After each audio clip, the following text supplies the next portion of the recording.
Mosaic, a daily news program from Link TV, presents a selection of news reports from independent and state-controlled broadcasters from throughout the Middle East.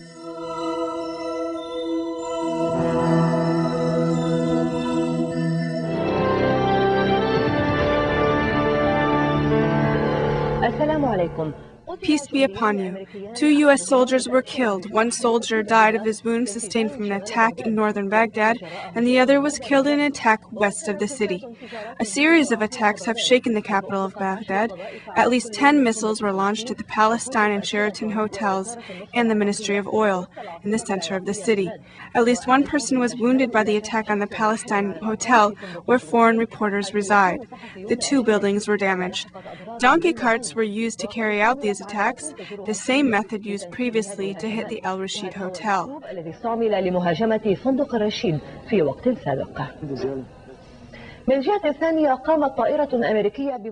A U.S. plane attacked a house in the city of Khalidiyah, northwest of Baghdad, as the family was eating breakfast.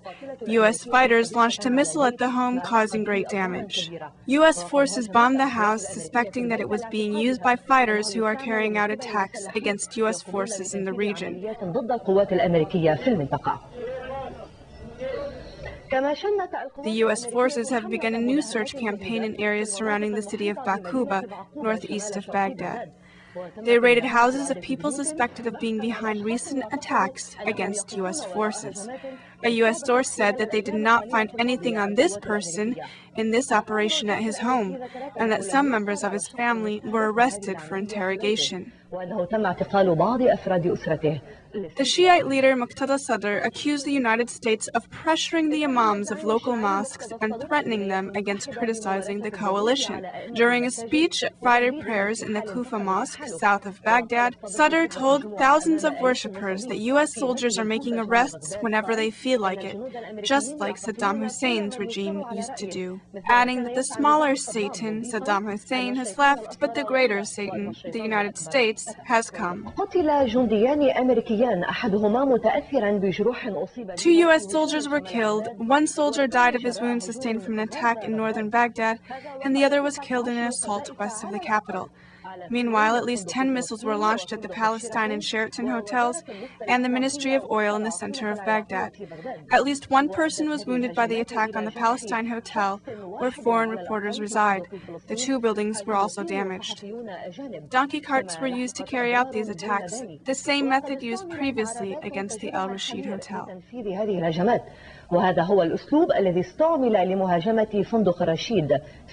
Strong security measures that surround some sensitive sites in Baghdad do not prevent them from being attacked by missiles. A checkpoint may be able to prevent weapons from getting into a hotel. However, it does not prevent a missile launched from far away from reaching it. At least 10 missiles were launched at 3 carefully chosen targets: the Palestine Hotel, the Sheraton Hotel, and the Ministry of Oil, which was under U.S. protection since the first day of the occupation, and it was not subjected to looting. 1 civilian was wounded at the Palestinian hotel.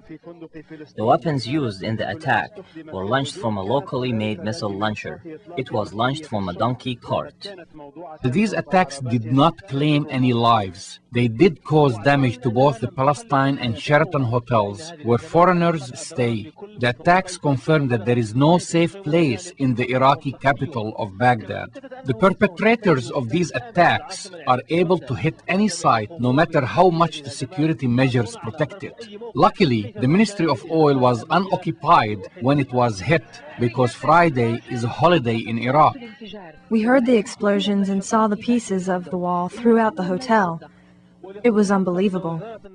This ministry is the only ministry that was not damaged immediately after the fall of Baghdad. Employees from many ministries are currently working there, and the ministry remains open during working hours. Another donkey cart carrying about 20 missiles was found near the Italian embassy. It is unknown whether the embassy was supposed to be the target of a similar attack, or it may be just a message to Italy, which recently lost 19 people in an attack on its forces in the city of Nasiriyah.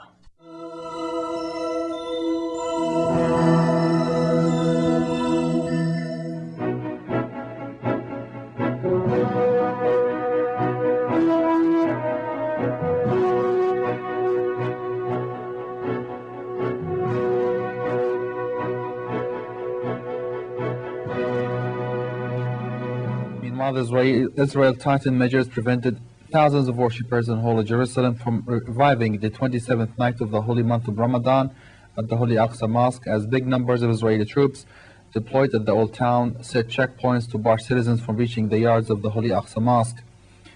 Moreover, Israeli authorities barred thousands of citizens of Bethlehem and Hebron from arriving in Holy Jerusalem to perform the prayer of the last Friday of holy month of Ramadan at the Holy Aqsa Mosque, as well as assaulting the worshippers.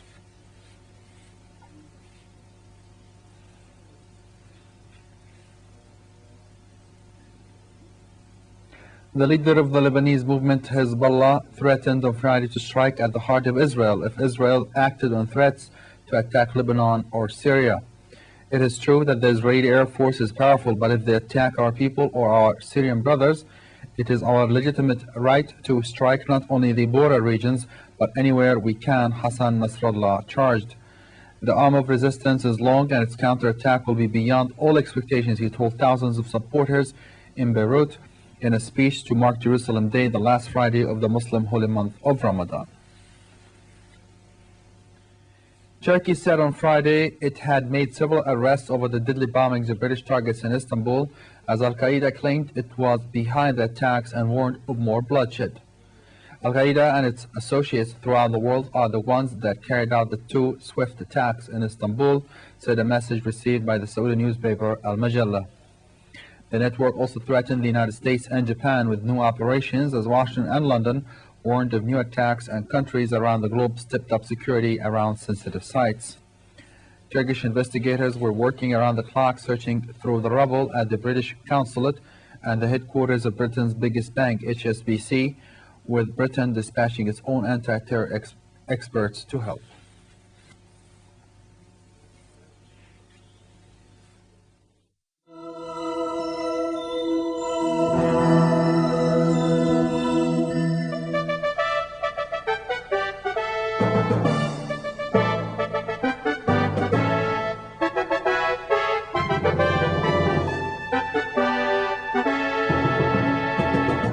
Turkey said on Friday police had arrested several people over twin truck bomb attacks on British targets in Istanbul that killed 27 people, including Britain's top diplomat in the city. This came as a statement purporting to come from a unit of Osama bin Laden's Al-Qaeda network said it carried out Thursday strikes on the British consulates and the London-based HSBC Bank 5 days after two similar attacks on Istanbul synagogues. Meanwhile, Turkish officials announced on Friday that they had cancelled leave for police and paramilitary gendarmerie troops in Istanbul during next week's feast of Eid al-Fitr. More in this report. Turkish Foreign Minister Abdullah Gül said on Friday several arrests have been made in connection with Thursday's bomb attacks in Istanbul that killed 27 people and wounded hundreds more. However, he declined to say whether the suicide bombers had been identified. Speaking at a joint press conference with British Foreign Secretary Jacques Straw, Gül vowed that Turkish police would definitely find out who was behind the attack. Gül also called for greater international cooperation in fighting terrorism. For his part, Straw described the twin bomb blast on British targets in Istanbul as an indiscriminate attack on civilization. Straw confirmed that Turkey and Britain were bound together as democratic states in the fight against terrorism, adding that the attacks would only increase determination to see Turkey a full member of the European Union. Meanwhile, the British Foreign Office said it had information of more possible attacks in Turkey. In a new development, a statement purporting to come from a unit of Osama bin Laden's Al-Qaeda network said the group had carried out the two suicide car bombings that ripped through Istanbul on Thursday. The statement by Abu Hafs al-Masri Brigades, which earlier claimed responsibility for Saturday's bombing of Turkish synagogues, said it had targeted British interests in Turkey to shatter the peace of Britain. Turkish and British investigators worked through the night searching through the rubble at the British consulate and the headquarters of Britain's biggest bank, both left in ruins by the powerful blast. Among that is the British consul and another 3 British nationals, while more than 450 people were injured in the blast that rocked Istanbul less than a week after 25 people were killed in similar attacks on 2 synagogues in Turkey's biggest city.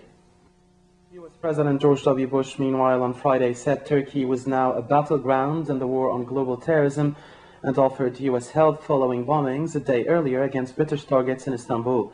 During his visit to Britain, the U.S. President told reporters the United States and Britain both wanted to help Turkey And Bush and Turkey's Prime Minister said they stood shoulder to shoulder against terrorism. Bush added he would share valuable U.S. intelligence with Turkey to face more possible terror threats. The United States warned its citizens Friday to defer non-essential travel to Turkey. Bush called Erdogan earlier on Friday and pledged solidarity. Bush led Britain on Friday, returning to Washington after a 3-day state visit where he had to face hundreds of thousands of demonstrators opposing his policies. The Lebanese Hezbollah resistance group marked on Friday Jerusalem Day, or Al-Quds Day, in a parade through the streets of the Lebanese capital Beirut. The event, which is held on the last Friday of the holy Muslim month of Ramadan, marks the capture of Arab East Al-Quds by Israel in 1967. During the ceremony, Hezbollah leader Sheikh Hassan Nasrallah warned Israel that Hezbollah will respond to any attack on Lebanon or its neighbors, in reference to Syria. Nasrallah said it is their legitimate right to hit not just the front Israeli positions, but to hit anywhere and any depth they can reach. Israel earlier this week had threatened Lebanon and Syria of possible attacks. The United States accused the UN nuclear watchdog on Friday of weakening its credibility by denying there was evidence Iran was seeking atomic weapons, but the agency's chief called the U.S. criticism disingenuous. Washington says Iran has a secret program to develop atomic bombs and was enraged when an International Atomic Energy Agency report concluded there was no evidence of this. The UN atomic watchdog on Friday approved an additional protocol allowing wider inspections in Iran. Moreover, IAEA Chief Mohammed al-Baradei took a shot at Washington about their unproven allegations that Iraqi President Saddam Hussein had revived his atomic weapons program. Unidentified attackers on motorcycles hurled bombs at a mosque Friday in the western Indian state of Maharashtra, leaving about 35 people injured, police and officials said. Earlier reports had put the toll at 26 in the blasts that shook the state's Parbhani town, but the United News of India, the UNI news agency, quoting senior Indian officials, said the number of reported injured was at least 35. The police said at least 3 men on motorbikes hurled the explosives at the ancient mosque, just as worshippers were dispersing from Friday prayers in Parbhani, some 400 kilometers east of Bombay. Shops and stores were closed and streets emptied of vehicles after the blasts. Israeli Prime Minister Ariel Sharon is planning a package of conciliatory moves towards Palestinians to quiet Israeli dissent over his hardline policies, Israeli political sources said on Friday. Facing growing pressure in Israel and abroad to help provide a stalled US-backed peace roadmap, Sharon intends to unveil his initiative around the time of a summit expected in the coming days with Palestinian Prime Minister Ahmed Correa. The steps follow unusually sharp criticism this week by US President George W. Bush of the controversial barrier Israel is building in the West Bank, and signs that Washington will respond by trimming its $9 billion in loan guarantees to the Hebrew state. It comes at a time when Israel's top general has also criticized Sharon's handling of the conflict with the Palestinians.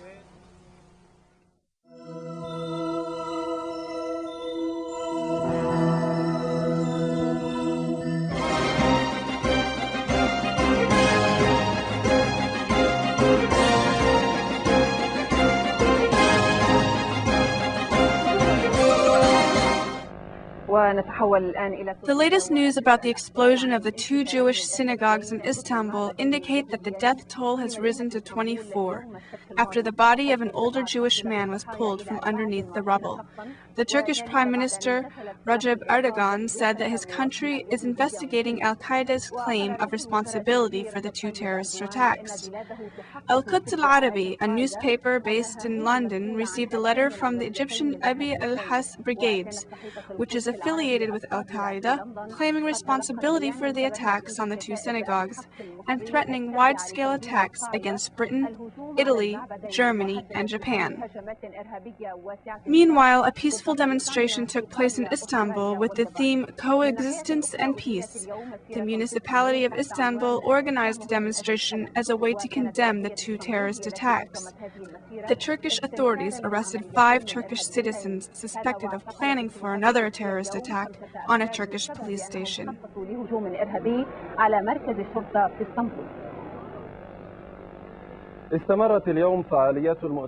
Seminars about the future of the Jewish people and the state of Israel were made in the annual Jewish Conference for Jews living in North America. Topics also included collecting donations, protecting democracy, and encouraging Jewish immigration to the country. Then, participants toured around booths that were erected by industrial, commercial, and public companies. Yad Hashem designed a website to commemorate the names of the heroes that died in tragedies. Participants signed an agreement to become honorary ambassadors, vowing to bring more tourists to Israel.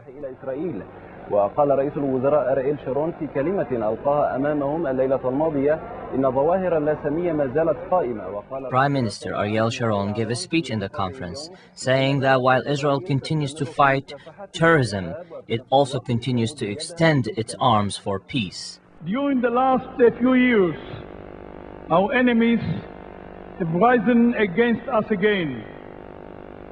Here in Israel, by murderous terror attacks, and all over the world in hate-filled. Anti-Semitic assaults against the Jewish people and the Jewish state. And yesterday we received a hard reminder. On Shabbat, synagogues were attacked in Istanbul and Jews were killed and injured during their prayers, together of Turkish citizens that were nearby.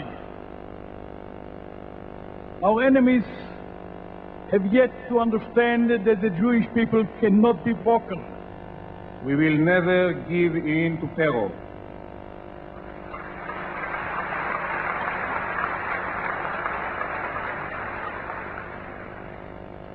Israel has extended its hand in peace, but has been rebuffed on numerous occasions. The Palestinian Authority must dismantle the terrorist infrastructure operating in its midst and actively combat terror. In the meantime, the Israel Defense Forces will continue to combat terror and provide security for the people of Israel.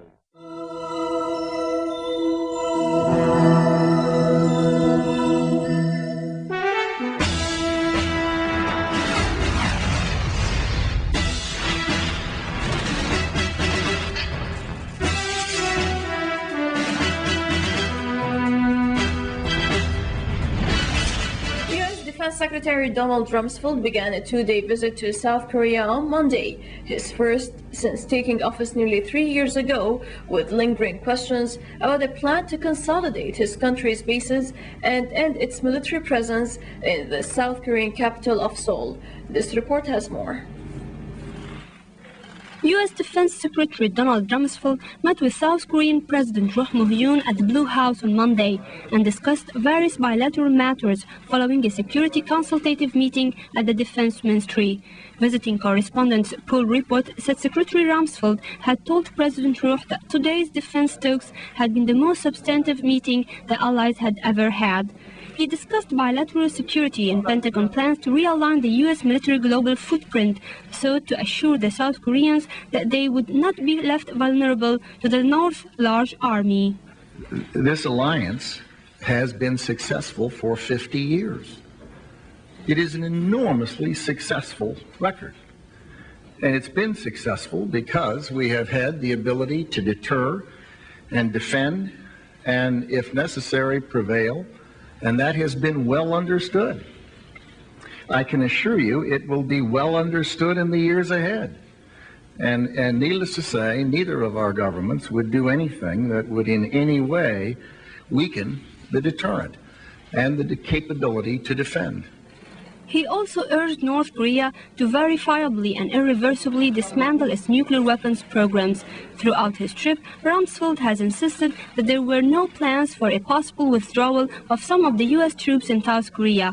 but official sources said that Washington is proposing pulling back some 15,000 troops of the 2nd Infantry Division from the front line with North Korea to bases south of Seoul. The relocation is part of a sweeping reorganization of U.S. troops across the region, including the 47,000 troops based in Japan. Analysts say the consolidation of U.S. forces could lead to reductions in overall troops number in South Korea.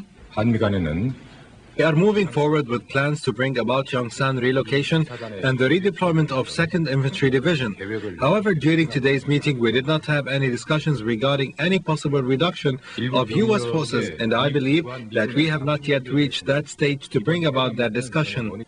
The Seoul government estimates it will cost some $3 billion to relocate from Yongsan, and Washington wants the South Koreans to begin acquiring land for the relocation. Rumsfeld also expressed appreciation for South Korean president's decision to send additional troops to Iraq, as well as $260 million in reconstruction funds by 2007. However, South Korea said last week that it would limit its additional troops deployment in Iraq to 3,000 soldiers, rebuffing Washington's request for a bigger contingent amid security scare. About 40 South Korean protesters marched from the Defense Ministry to the War Memorial to denounce Rumsfeld's visit. The demonstrators say Rumsfeld is trying to pressure Seoul into sending more troops to Iraq. They are also demanding the withdrawal of the 37,000 American troops in South Korea.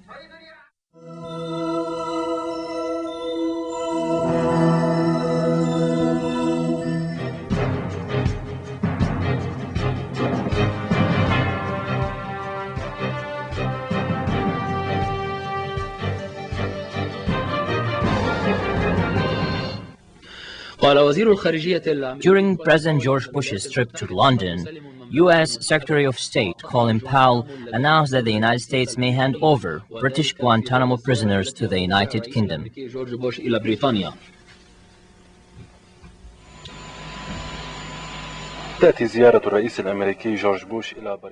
The visit of the American President George Bush opened an old file from an old war, the file of the British Guantanamo detainees. In the past, Britain demanded their extradition, but without success.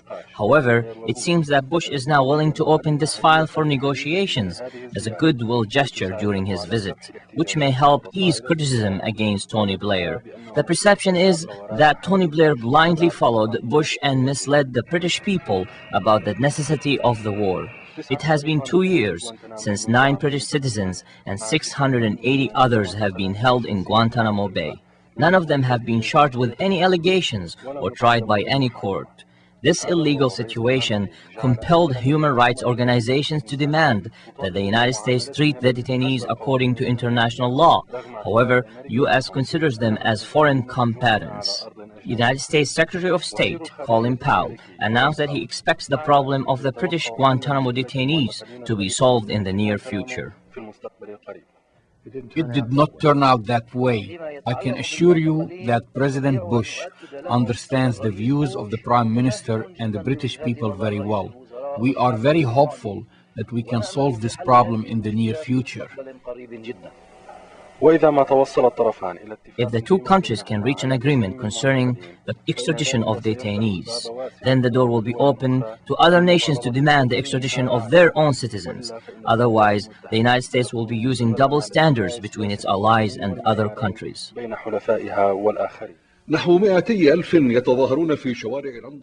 About 200,000 people participated in a London demonstration protesting George Bush's visit and the war in Iraq. The 200 demonstrators came from all over the world to London, where a statue of the American President George Bush was pulled down, in hopes that he will have the same fate as the ousted President Saddam Hussein. Bush and Blair are terrorists. That statement was chanted by more than 200 protesters who came from all over the world. They poured into the heart of London, in Trafalgar Square, or Snob Square as Arabs call it. This huge demonstration day was a great occasion for all the groups and organizations that are opposed to the United States policy, which the American administration has adopted even before the September 11th events. A huge statue of the American President, George Bush, was placed on a platform so the demonstrators can pull it down in a symbolic operation to remind Bush that the toppling of Saddam Hussein's statue would symbolize the fall of his oppression, ought to be the fate of all oppressors in the world. One activist in the Disarming the World from Nuclear Weapons organization went further than that. Bush and the American forces fooled the world when they toppled Saddam Hussein's statue. They wanted to give the illusion that they are not oppressors.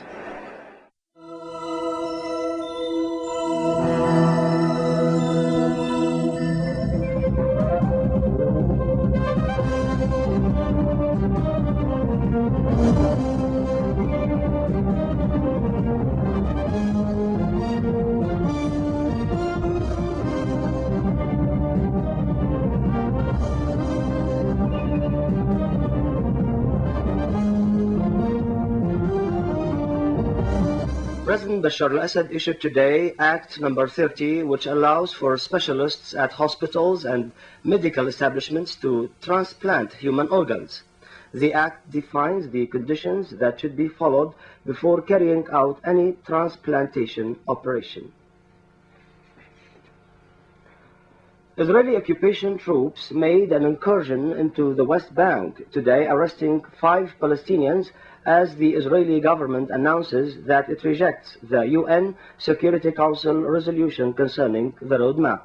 More in the following report. Israeli Deputy Prime Minister Ehud Olmert said today that Israel is under no obligation to implement the resolution adopted unanimously by the UN Security Council regarding the roadmap. Olmert pointed out that Israel could negotiate a settlement with the Palestinian Authority according to the roadmap itself, which Israel has no reservations about, and not according to the UN Security Council resolution. Meanwhile, Israeli occupation troops arrested 5 Palestinian citizens in the West Bank, including Nabil Abu Qabita, a leader of the Fatah movement, under the pretext of resisting the occupation. Israeli army has conducted last night a wide-scale arrest campaign in occupied Jerusalem, during which 8 youngsters were arrested, 4 of them under the age of 14, because they pelted an Israeli vehicle with stones. Palestinian people retaliated by launching 3 mortar shells against an Israeli settlement south of Gaza. An Israeli soldier was wounded last night by shells launched by Palestinian resistance men near Rafah. Israeli occupation army admitted that it lied about the kind of weapons used against al-Nusayrat camp on the 20th of last month, during which more than 12 Palestinians were killed. News reports said the occupation army used internationally prohibited weapons.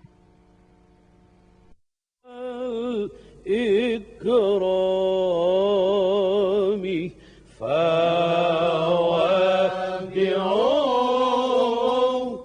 ثم قولوا له يا شارنا هذا عليك سلام يا شارنا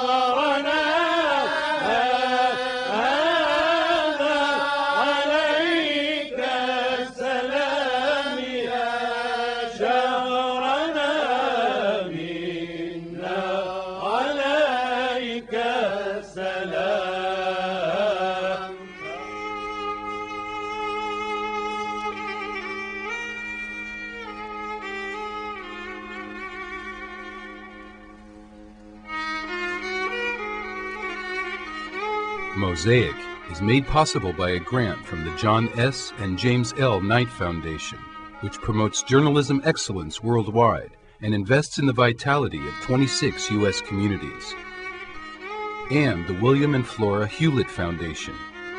Additional support is provided by the Firedoll Foundation and Henry and Virgilia Dakin.